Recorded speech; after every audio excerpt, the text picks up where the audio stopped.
What's up? Welcome to Riding with the Subbies. Today I want to talk about how we went from this chrome frame right here just a week ago to now a brand new 2021 Airborne CroHawk. This with the chrome frame, that was a 2020 that I purchased brand new last year in April. Unfortunately, these frames had a known defect that you can see right here on the top tube, these ripples here. After finding out about that they were going to be covered under warranty, I contacted Airborne last week, and within 3 days I had a brand new 2021 frame.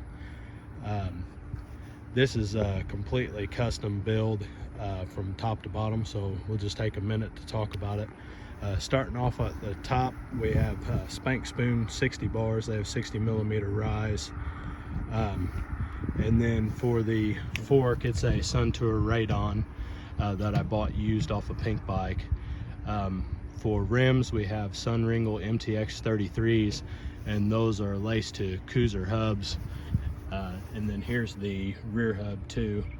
I built those myself over Christmas. So and then for the drivetrain, we have profile cranks with a profile 30-tooth front chainring and then a 12 in the rear.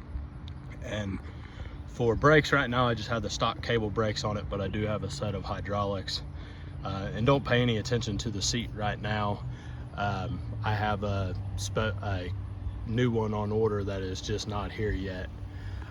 But overall, even though I had to have the frame warranted, the original bike was great, and I think this new one's going to be even better if we don't have the defects.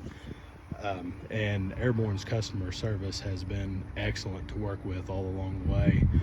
Like I said, I emailed them last Tuesday and I had the bike by Friday, so you're talking just a 3-day turnaround to get a brand new frame.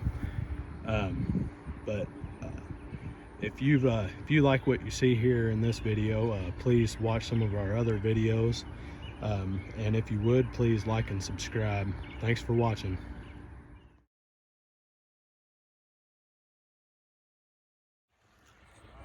Yep.